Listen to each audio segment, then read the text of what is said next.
I'd like to ask for a show of hands. Notwithstanding the state of the world, how many of you believe that God is in control of the world, of our lives, that everything is according to some sort of a divine plan, that there's a hidden presence that moves the levers of reality, guiding the course of things, even if it appears that it's driven by our human actions? How many people think that? Okay. It's good. We've just been saying this in our prayers all the time. We've been reciting that God is in control, that there's a plan, that God moves the levers of reality. I mean, this is part of our traditional Judaism's core belief. But if there's a hidden divine plan and the world is really under God's control, how then those who raise their hands can explain all the horrors, people suffering, and world's events in our own lives? Not only personal suffering and terrible things and illnesses and the death of young people, but events like 9/11, October 7th, Gaza. It's hard to reconcile.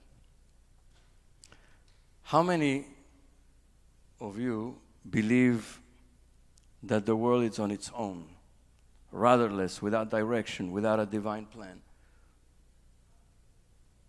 That life is just a sequence of random events with no meaning or shape or inner logic, a series of accidents and happenstances or coincidences. How many people believe that? Very few. Some.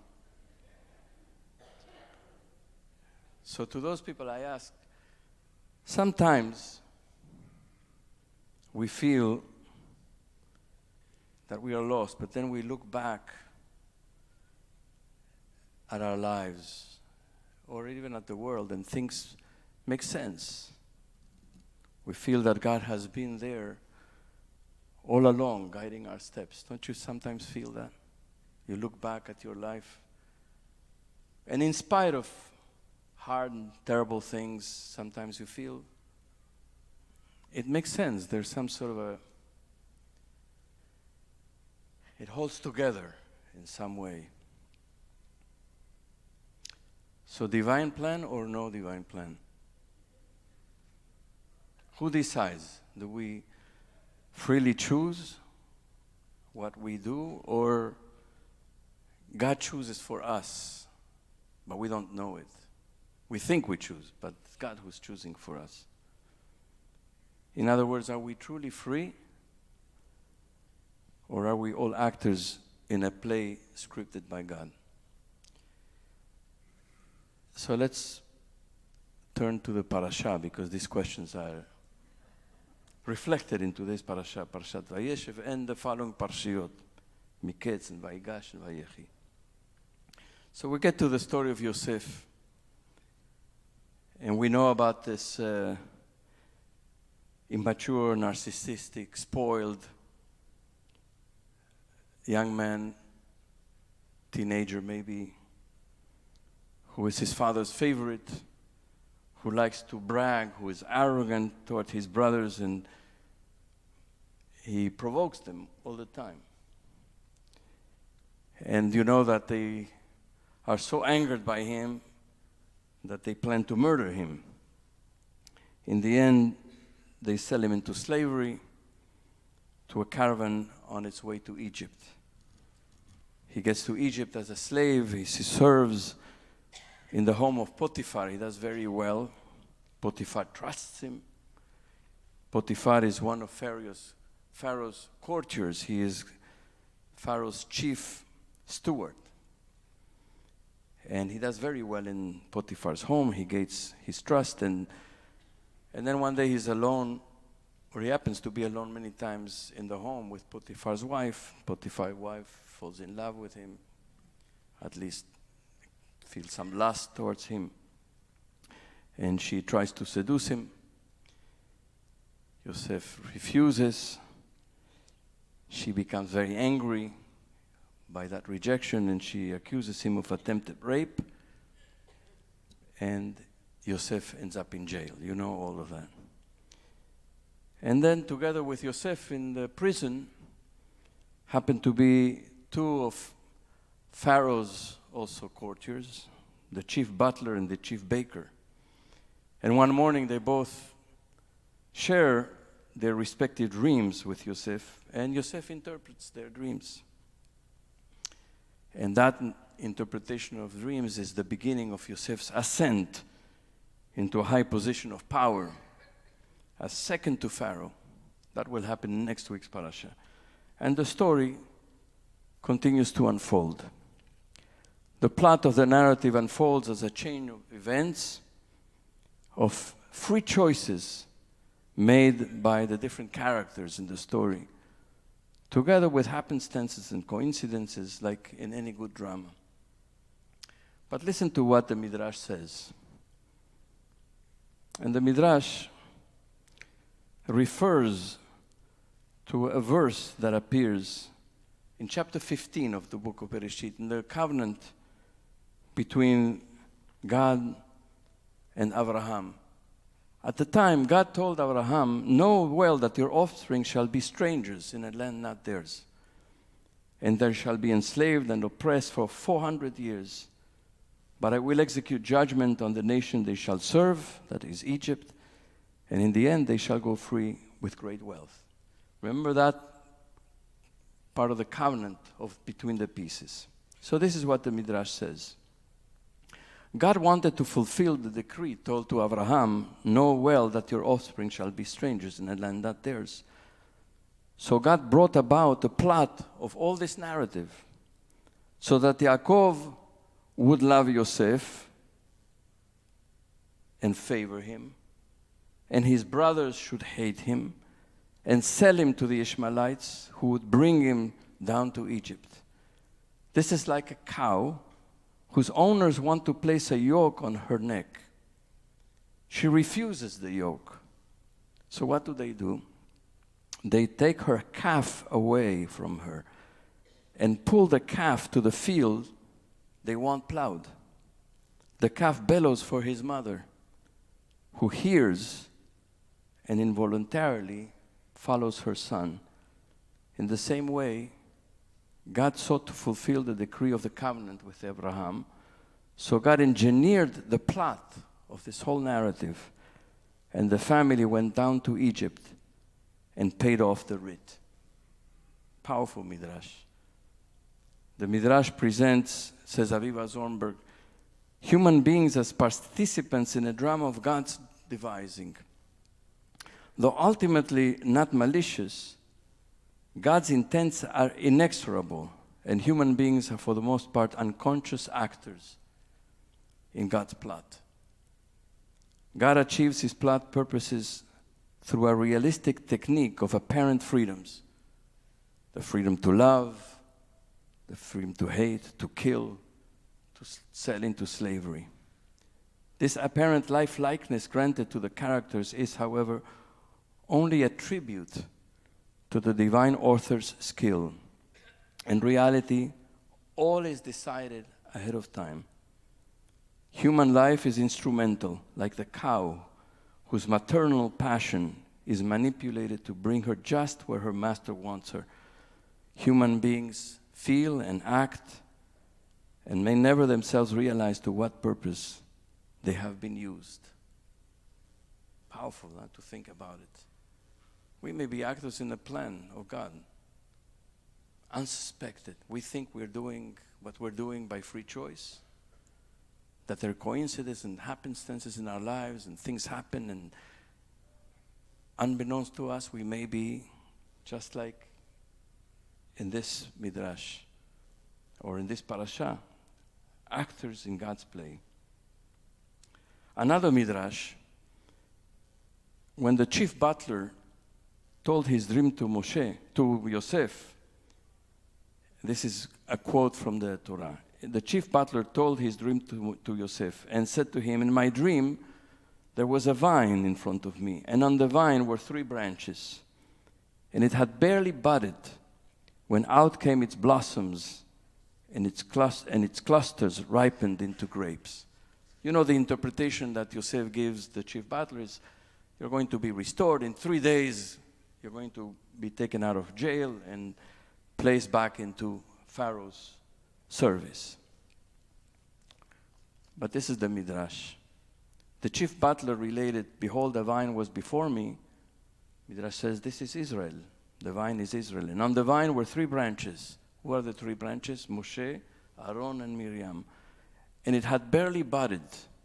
The redemption of Israel was budding, says the Midrash. When out came its blossoms, the redemption of Israel fully blossomed.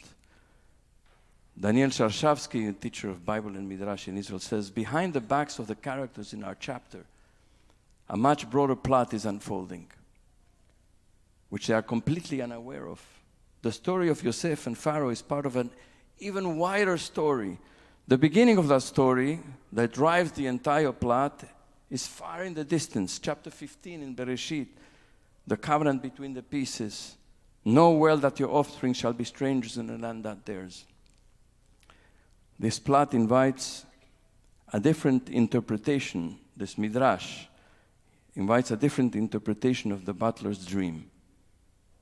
Behind Yosef's rise to power lies the descent of his descendants into slavery and oppression to fulfill the promise to Abraham.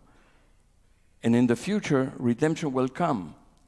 According to the Midrash, the butler dreams the story of the exodus from the pit, not the small pit, the prison, but rather the great pit, Egypt. That's what the butler is dreaming, is Israel's redemption from the great pit of Egypt,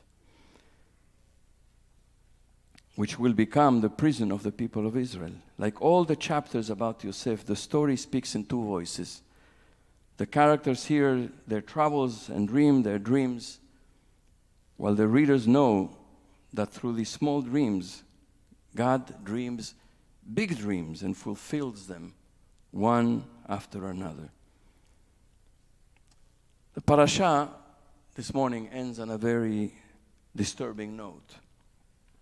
Yosef had pleaded with the chief butler, whose dream he had interpreted favorably. "Think of me when all is well with you again," said Yosef to him, "and do me the kindness of mentioning me to Pharaoh, so as to set me free from this place. For in truth, I was kidnapped from the land of the Hebrews, nor have I done anything here that they should have put me in the dungeon." The chief butler is freed and restored to his position. And the last verse in today's parasha says, "But the chief butler did not remember Yosef, but forgot him." The Midrash says, each day, the chief butler would stipulate conditions, and an angel would come and reverse them. He would tie knots, and an angel would come and untie them. You know, tie knots in order to remind himself. But the angel would come and untie them. The Holy One said to him, "You forget him, but I will not forget him." That is what is written, and the chief butler did not remember.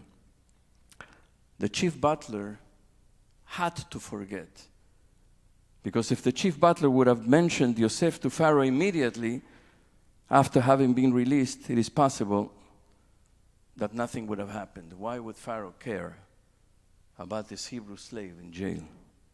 2 years had to pass with Yosef in prison until one day Pharaoh dreamt his own troubling dreams with no one to interpret them for him. And then the chief butler remembered Yosef and mentioned him to Pharaoh, who summoned Yosef, who interpreted his dreams.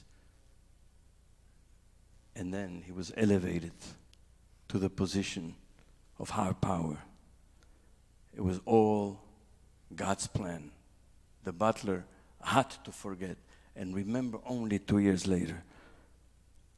So are we perhaps inside a hidden divine plot that we do not understand yet? Or is there no plot at all? And all that is going on in our lives and in the world is randomness and coincidence.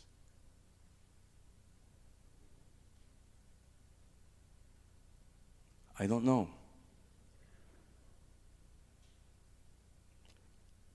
I personally do not believe that there is a plan according to which everything is matched one by one with God's will. I do not believe in that. I do not believe, on the other hand, that God is completely out of here. That God created the world and just left it into its own and to our whims and to our will. So how do we reconcile?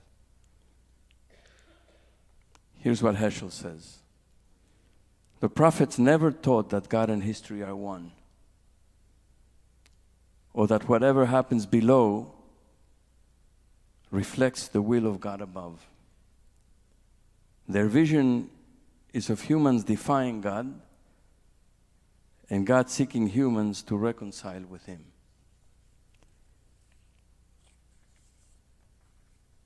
And then he says in his major work, God in Search of Man, though events do not run according to a predestined plan, and though the ultimate goal can never be expressed in one word or in words at all, we believe that history as a whole has meaning that transcends that of its parts. History as a whole has a meaning that transcends that of its parts. We must remember that God is involved in our doings. That meaning is given not only in the timeless, but primarily in the timely. And that task given here and now. Great are people's possibilities, for time is but little lower than eternity. And history is a drama in which both humans and God have a stake. In its happening, we hear the voice as well as the silence of God. In its happening, in the happening of time and history, in the drama, we hear the voice as well as the silence of God. In other words, Heschel, I believe, says, not everything that happens is according to the plan. There is no plan that covers everything that happens. But the whole has a meaning. It's moving somewhere towards something. There is some sort of a general will that holds everything together towards some meaning. And some things are according to plan and some things are not according to plan. And sometimes we hear the voice of God and we feel God's presence. And sometimes we don't. I hope this invites some reflection. It's very complicated issues and very lofty questions. But I invite you to think and maybe clarify where you stand about all of this.